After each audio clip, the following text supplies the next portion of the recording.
Parliament की कानून साजी चलेगी या सुप्रीम कोर्ट का फैसला, ऊंट किस करवट बैठना है।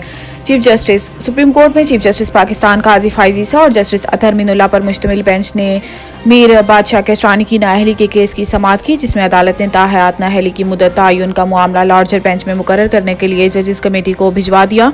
अदालत ने कहा है कि मौजूदा केस इंतखाबात में ताखीर के आले के तौर पर इस्तेमाल नहीं किया जाएगा। मौजूदा केस का नोटिस अंग्रेजी के 2 बड़े अखबारात में शाया किया जाए। अदालत ने ताहयात नाअहली के मामले पर सुप्रीम कोर्ट के फैसले और इलेक्शन एक्ट की तरमीम में तजाद पर नोटिस लिया, जो मीर बादशाह केसरानी की ताहयात नाअहली के केस में लिया गया। चीफ जस्टिस ने सवाल किया है कि मीर बादशाह केसरानी की नाअहल क्यों किया गया। इस पर वकील दरख्वास्त गुजार ने कहा है कि मीर बादशाह केसरानी को जाली डिग्री की बुनियाद पर 2007 में नाअहल किया गया, लेकिन हाई कोर्ट ने 2018 के इंतखाबात लड़ने की इजाजत दे दी। मीर बादशाह केसरानी को आर्टिकल 62(1)(f) के तहत नाअहल किया गया था। चीफ जस्टिस ने कहा है कि इलेक्शन एक्ट में तरमीम किसी ने चैलेंज नहीं की। जब इलेक्शन एक्ट में तरमीम चैलेंज नहीं हुई तो दूसरा फरीक इस पर इन्हिसार करेगा।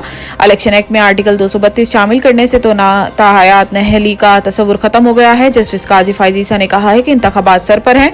रिटर्निंग अफसर, इलेक्शन ट्रिब्यूनल और अदालती इस मुकमसे में रहें कि इलेक्शन एक्ट पर इन्हिसार करें या सुप्रीम कोर्ट के फैसले पर।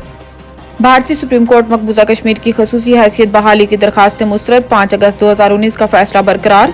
भारतीय सुप्रीम कोर्ट के चीफ जस्टिस DY चंद्राचंद ने का फैसला सुनाते हुए कहना था कि भारत को तस्लीम करने के बाद जम्मू कश्मीर कोई अंदरूनी खुद मुख्तारी नहीं रखता। आर्टिकल 370 का इतलाक आर्जी था। आइन के आर्टिकल 1 और 370 के मुताबिक मकबूजा जम्मू कश्मीर भारत का अहम हिस्सा है। फैसले में कहा गया है कि जम्मू कश्मीर असम्बली का मकसद बॉडी बनाना नहीं था। आर्टिकल 370 जम्मू कश्मीर की शमूलियत को मुंजमिद नहीं करता। सुप्रीम कोर्ट ने 5 अगस्त 2019 को मोदी सरकार का आर्टिकल 370 मनसूख करने का फैसला बरकरार रखते हुए कहा है कि सदर के पास किसी भी आइन की मनसूखी का इख्तियार मौजूद है।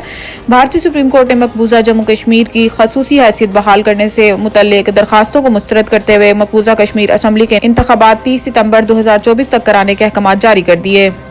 पार्लियामेंट और मीडिया में दहशतगर्दों की हिमायती आवाज को कुचलना होगा। इस्लामाबाद पुलिस लाइन में पासिंग आउट तकरीब से खिताब करते हुए निगरान वज़ीर दाखिला सरफराज बुगटी ने कहा है कि पाकिस्तान के खिलाफ मजहब के नाम पर जारी जंग का मजहब से कोई ताल्लुक नहीं। पाकिस्तान का मतलब ला इलाहा है।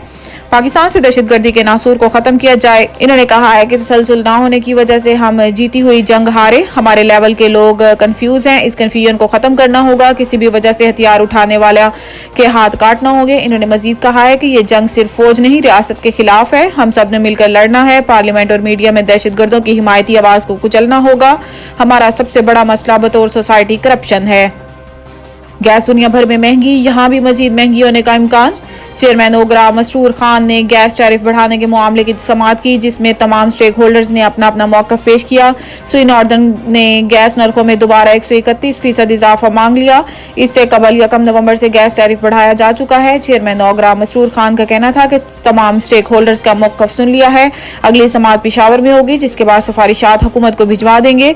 मसरूर खान का कहना था कि गैस की कीमतों में इजाफे का हतमी ऐलान हुकूमत करती है, लेकिन हमारे नज़दीक सार्फिन का मफाद अव्वलीन है।